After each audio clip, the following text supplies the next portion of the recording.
Mes chers amis, pendant une presse, mettons dans la boîte de Tzedaka.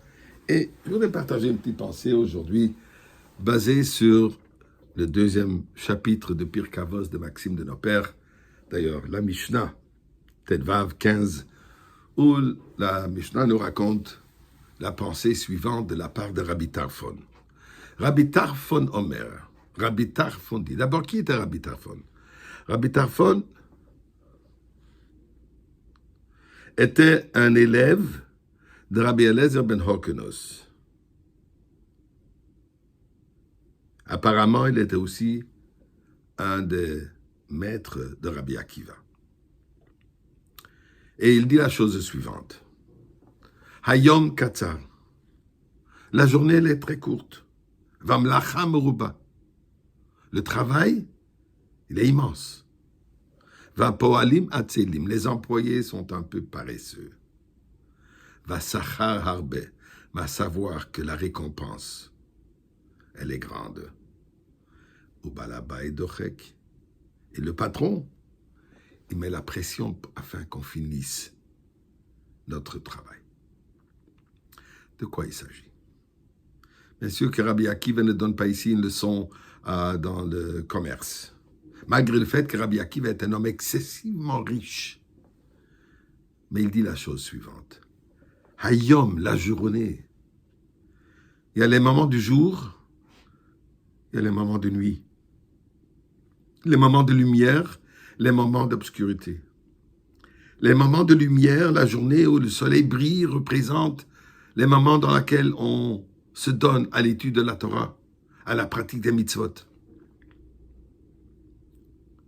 Laïla, la nuit, l'obscurité, et pendant ces moments de la journée où il y a un manque de clarté, il y a un manque de lumière, il y a un manque qu'on ne reconnaît pas la présence divine. Dire Rabbi Tarfon, notre travail, elle est. La journée, il faut l'allonger, il faut l'agrandir. Hamlacha meruba. Le travail est immense, c'est à nous de transformer ces moments d'obscurité qui souvent prennent plus du temps que la journée, de le transformer afin que tout devienne la journée. Médrash de nous dire, Moshe Rabbeinu, pendant qu'il était au ciel, pendant les 40 jours, 3 fois, il dit, Lechem lo achalti, maim lo shatiti, je n'ai pas mangé, je n'ai pas bu, je n'ai pas dormi, je n'ai pas fermé mon œil. Dit le Médrash, la raison, il compare ça à quelqu'un qui lui donne une opportunité, qu'il a 24 heures, on lui met dans un endroit de toutes les richesses, et il a 24 heures qu'il peut tout ramasser. Bien sûr que cette personne ne va pas dire, ok, je vais prendre 1h30 pour manger, je vais prendre un break, comme on dit, je vais me reposer un peu. Chaque seconde de cette journée va être utilisée pour ramasser toute cette richesse encore et encore et encore. Dit Moshe Rabbeinu, pendant que j'étais au ciel, qui avait le temps, qui avait l'envie, qui avait l'intérêt à autre chose que l'étude de la Torah. Dire Rabbi Tarfon, ceci doit être notre vie entière. Notre vie entière doit être tellement imprégnée par cette volonté de transformer que l'obscurité devienne yom, qu'elle devienne jour, qu'on n'a pas le temps de s'occuper d'autre chose que pour les choses divines. Mais attention, parlant de choses divines, ça ne veut pas dire qu'il faut arrêter de manger. Moshe Rabbeinu, lui, il était capable de le faire, il était au ciel. Ça ne veut pas dire qu'on n'a pas besoin d'une vie de tous les jours, bien sûr, mais il faut que ceci soit imprégné avec la lumière, avec la clarté, avec l'enseignement de la Torah. Mara raconte une histoire qu'un jour, Rabbi Akiva rencontre son maître Rabbi Tarfon et lui dit, est-ce que tu voudrais faire un investissement? J'ai une opportunité pour toi d'acheter une ville entière. Rabbi Tarfon, comme on a dit, il était excessivement riche. Il dit, vas-y, je te fais confiance. Après un moment, il dit, nous, où est cette ville? Quelle ville j'ai achetée? Alors il lui sort un tilim ou le tilim de dire le pasuk, dire, Pizar Natan le'evonim tzidkato omedet la'ad.